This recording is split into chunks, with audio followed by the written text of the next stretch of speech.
Hey guys, this is Junkyards and Bar Finds. I'm Sean, and welcome to the top 25 U.S.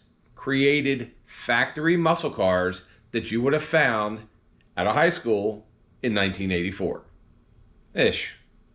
So welcome to another episode of Junkyards and Barn Finds with Sean, and I'm Sean.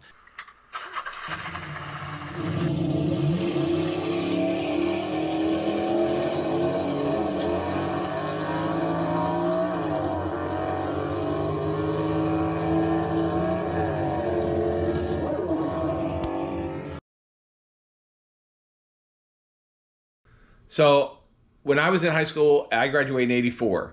And back then you could buy a 69 Camaro with a 307 for about $500. You could buy a big block Chevelle SS for $1,800. You could buy a C3 Corvette probably for under $6,000. I know I bought one for $5,000. That was a 76. But this is what we think it is. If you guys want to comment, we look forward to your comments. Are we wrong? Make sure you tell us you're wrong. You normally do. But what's your top 25? Or is yours missing? Did we get them out of order? We're looking forward to your comments. All right, everybody, so let's get started. Number 25, the Pontiac Grand Am. That's right, Grand Am, not Trans Am, the Grand Am. I like this car. My cousin Billy had one. His was white. But these were really cool cars. They had the big block over 400s in them, and they were kind of popular. Yep, they happened in the 70s, so they're not a 60s, but these cars were comfortable. They actually even had a cool seat in them that would turn. So it had like a seat that you could sit in and spin side to side in. So that ease of entry was the deciding factor on number 25. Number 24. The GTX. That is right, this is a Mopar, the GTX. Why is it so far down on the list? There's not a lot of them. And they were around for a long time, for about 10 years. So back in 84, you would see a couple of them. You'd see some early ones. You wouldn't see so much of the 70s because they were a little higher end. Mopars, even in the 70s, were a little bit expensive, or in the 80s when I was in high school, were a little bit expensive. So the GTXs, they were fabulous cars. They're awesome cars. I love them. There just wasn't a lot of them around. Number 23, the Olds 442. Now, we're not talking the 77, 78, 76 442. We're talking the 68, 70 442s. Even maybe a little bit before there, maybe the 65s. So the 65 to 67 to 70 442s, those were muscle cars. I mean, they were basically Chevelles with a different body on them. That's about it. Number 22. Now, this car was around for 2 years. They only made 250 of them. It was a Ferrari GT, but not the Ferrari you're thinking of. It was the Ferrari Mara. Yep, this car right here, this looked just like a Ferrari, except for the badges. In fact, Pontiac got sued by Ferrari for putting this car out there. But you had to buy the GT first, and then on Pontiac, you just marked down what you wanted as an option. You had to pick the Mara option, and then this car went and became what you see today, and that was a factory delivery from the dealership. Yep. Next, 78 to 81 Z28. The 78 to 81 Z28, which was basically second generation Z right before the thirds came out. I love these cars. These were super popular. They had the longest run of, I think, any body style because they really started at 74. I count 74 because you look at the front ends, the noses, all the fiberglass, and this car right here, especially when you get into the 80, 81s, they had all the badging and stuff. They had zero power, but at the time, they were the cool car to have. They were the car. This one or ones that come later on our list. Number 20, the 73 Charger. So this is the big boy Charger. This is the big one. It's the one you could stick the big M50 aluminum slots with the giant M50 tires on it and jack it up in the back, put skinny tires on the front. You could fit you, your whole family, the dog, plus about 6 pieces of furniture in these things. They're huge, but they were cool. And it even came in a really ugly brown, because I remember one of our friends, Ken, had a real ugly brown one that he drove every day. It was cool. Ugly brown, not so much. Lime green, awesome. Number 19. Now, number 19, everybody knows. This is the 68 to 70 Chargers. Basically, 68, 69 are my favorites, but I went to 70 because the body style was pretty similar, even though 68, 69s was everybody knew from the Dukes of Hazzard. Everybody wanted these cars back in the early 80s, and every one of them got painted orange and had numbers put on the side. Sorry, guys, it just happened. So... but I love these cars. Today, they're still popular. They're still just as expensive. These things are crazy expensive. They came with Hemis. They came with big blocks. They came with 318s. You could get them anyway. You wanted them. But the 68 to 70 Charger, number 19. Number 18, little twist, Ford Torino GT. This is a convertible version, but the 1970 Torino GT was really cool. Now, there was a later version that was on a Starsky and Hutch show, and it was red with the white stripe on it. That was a big car too, kind of like the 73 Charger, but the 70 Torino GT, and you can see right here, I mean, this thing just screamed. It looked like it was moving when it was sitting still. Still does. Next, number 17. The 62 Ford Galaxy race car. And this is a 62 Ford right here. This is a Galaxy race car. These things, everybody loved them. They were around since before I was born, because I was born in, I'm a child of 66. So these are from 62.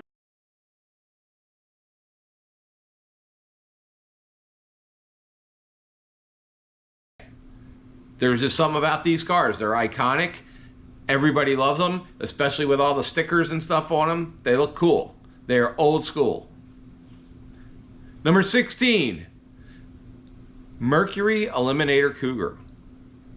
If you look at these cars, the bright colors, I believe they came in a yellow. This is an orange version. And these things were supposedly the step up from the Mustang. They were the pony car, and they had everything a Mustang had, except a little bit more style. All right, number 15, the 63 Corvette, wait for it, not fuel injected, not ragtop, the 63 Corvette Grand Sport. Yep, there was only 5 made, maybe 6.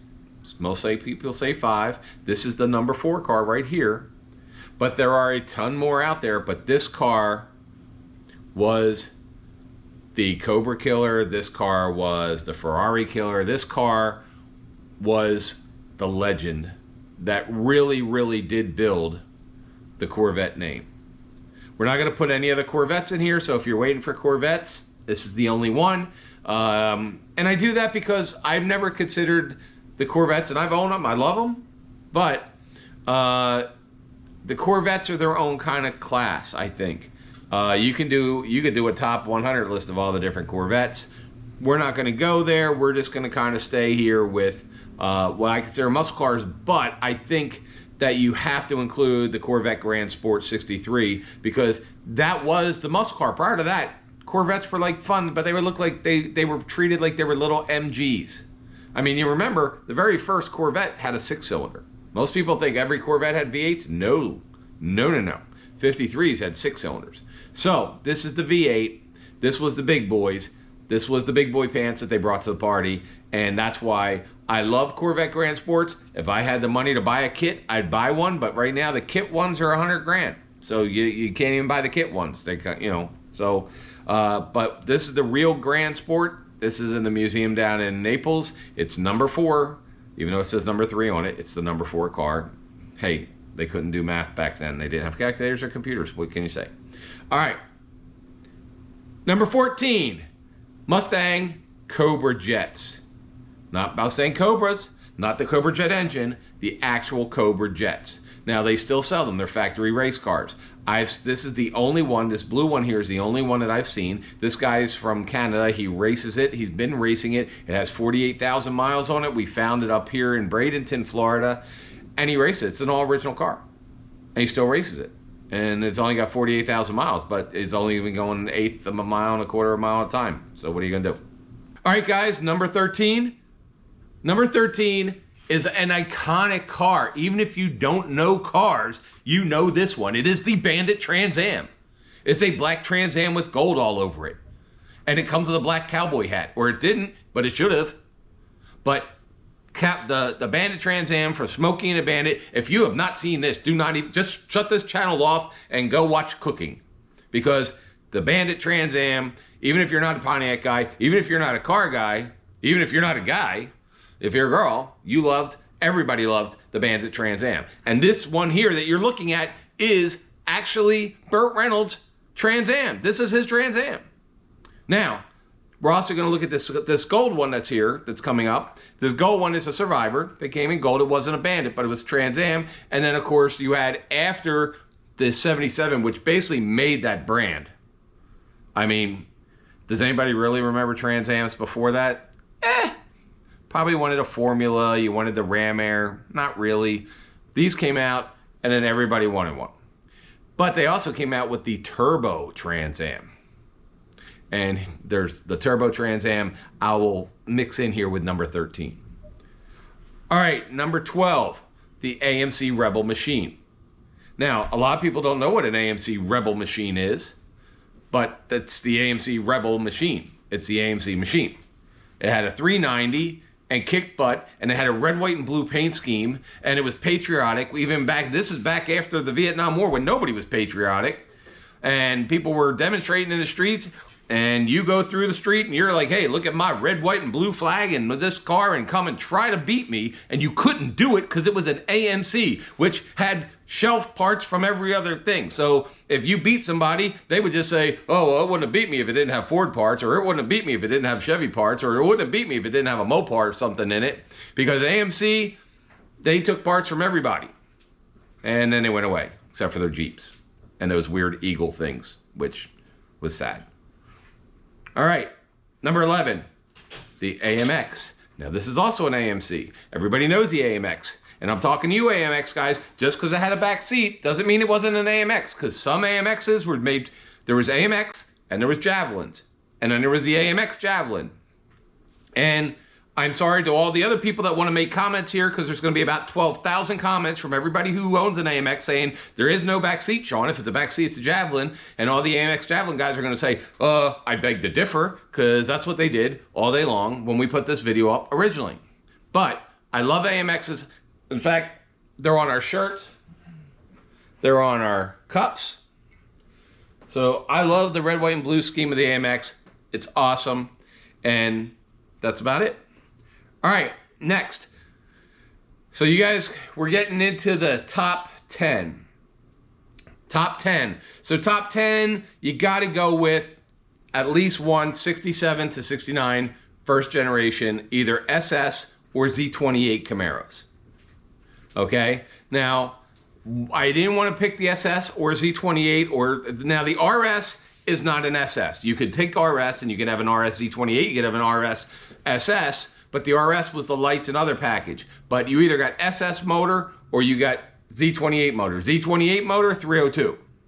SS motor, big blocks, all kinds of crap. So you had to choose, and that's why I'm only saying either SS or Z28, but first gen has to be top 10 list, right? Has to be. Next, 1970 Buick GSX stage 1 through stage 3. Whoa, you thought I was going other pony car. No, I'm staying with the Buick GSX, because the GSX, especially stage 1, stage 2, 3, those things were basically Chevelles that had a nicer interior and a different back end. That's about it. But they came with wings and stuff like that. And before the Z28s and before all the Firebirds and stuff had them, the GSX was like a really cool package, and it had all kinds of wings and pictures and flares and all kinds of stuff on it. And the Mona Lisa painted on the hood, I think. I don't know. I think that was the Mona Lisa edition. They might have done one. But anyway, it was just crazy rocking and awesome. Next, number 8, GTOs. And we're talking GTO with Here Come the Judge. Because Here Come the Judge was a show back then. Well, it wasn't a show, but it was part of a show. There was a lady named Goldie Hawn. You might know her kids now that are in movies and stuff. But at the time, there was a TV show called Laugh-In. And in Laugh-In, they had a thing where they say, Here Come the Judge. And it was a comedy routine, and so they made this Here Come the Judge. And so the judge came out, here's some judges. They all came with the big 455s. They had all kinds of stuff, and this would start when you would see like Roadrunners and all the cartoon characters and stuff were coming out. And so the 68 to 70 Judge GTOs, awesome. But all the prior to that too, I like the 67s. I like the square body ones, the 64, 65, 67s. Those are nice too. But really, we're talking about the 70-ish GTOs. Number 7, Shelby cars. Because the Shelby Mustangs are not the Shelby cars. If I just said Shelby, well, Shelby made all kinds of weird stuff. They also made those weird 1980s Mopar 4 cylinders or whatever they were, Shelby things. So we can forget about those. They made motorcycles too. One of the guys down here owns one of the 5 motorcycles. They made the Series 1. But these we're talking about Shelby Mustangs. You know, your 500 KRs, your 350 GTs. Shelby Mustangs. And I'm putting them in a group because if I tried to just say this particular Shelby Mustang or that particular Shelby Mustang, I would just take up the whole list. Shelby's. Awesome. Awesome. Next, the Shelby Cobras and Shelby Daytonas. Actually, you know what? Let's mix them in with number 7. Let's put those there. And let's make number 6 the pony car, the Mustang, the 64 to 71 Mustangs. My favorite, 69 to 70. 69 to 70, my favorites. But the early Mustangs, like the Boss 302, those Mustangs, those things were awesome. Back then, Shelby cars were hard to find, but every now and again, one would pop up. All right, number 5. I'm from Pennsylvania. Now, there's a dealership in Pennsylvania that dealt in the late 60s with only, and early 70s, with making absolutely true, crazy muscle cars. They took a Vega and made it the Stinger. They took the Nova, made it the Deuce. And they took Chevelles, and they took Camaros. And you know who I'm talking about, Yenko. Yenko, the legendary dealership, which the building is still there. And we're going to visit it this year. But the Yenkos, and here's some real Yenkos that when I was up at Carlisle at the car show there for the GM Nationals, here's some real ones. And Yenko, I don't even have to say it. You have that big Y, Yenko, the Y on the hood, people left you alone. They knew better. They knew better because you brought the big guns.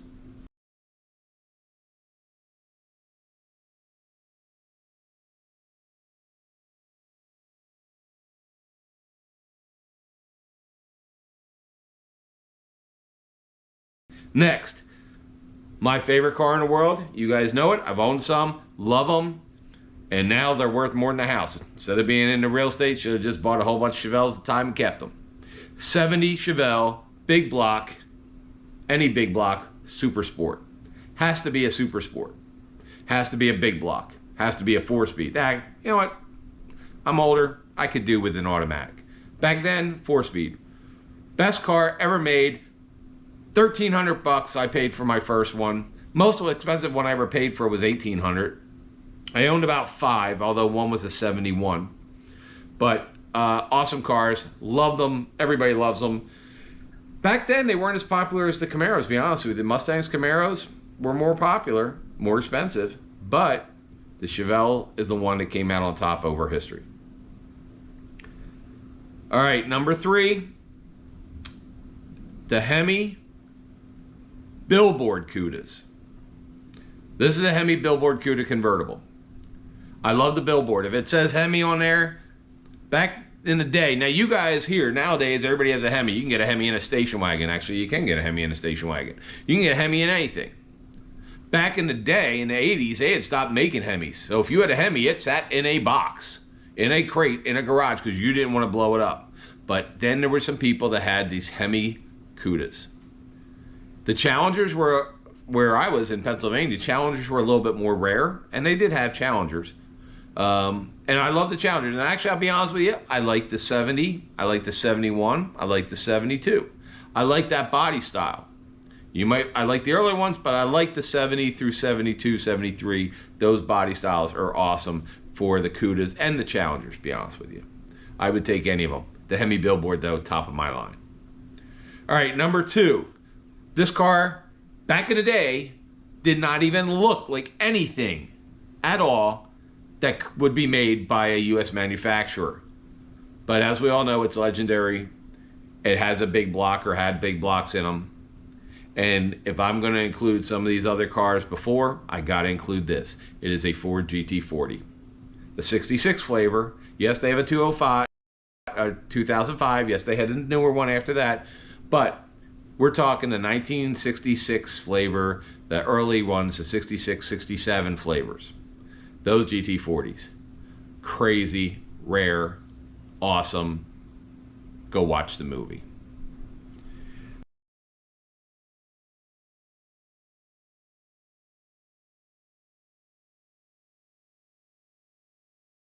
All right, number 1, the car that was my unicorn that I wish I had.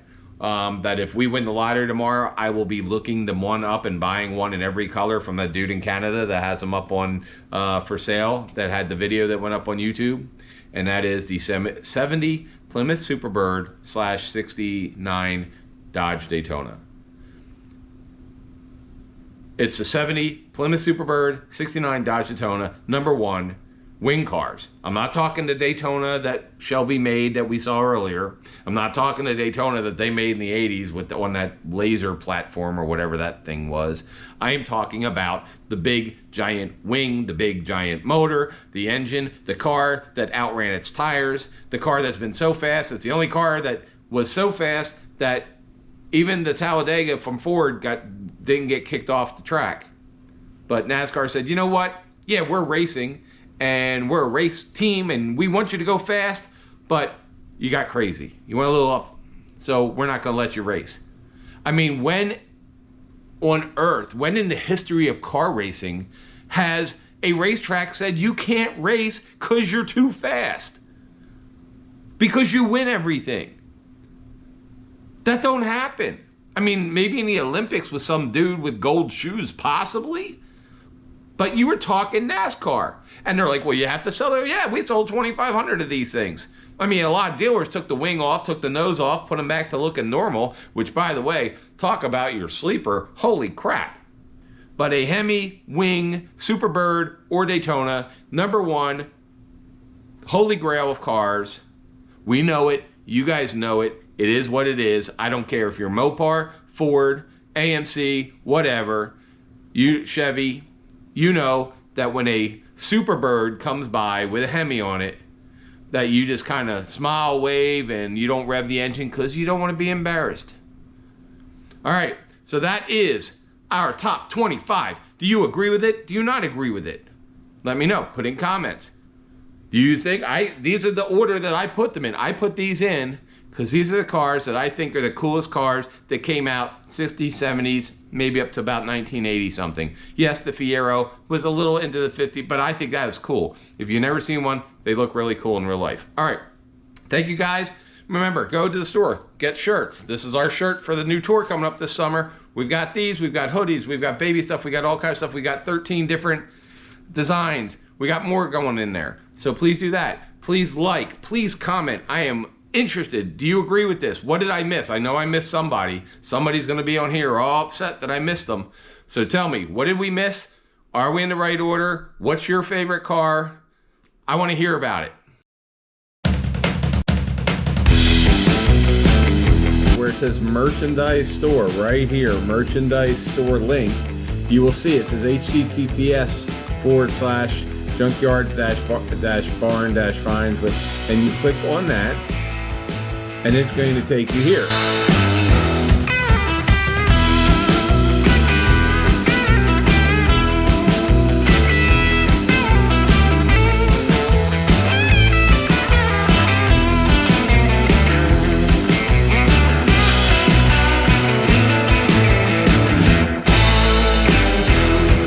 April, should they subscribe to this channel even if they don't like cars today for this one? Probably just for this one.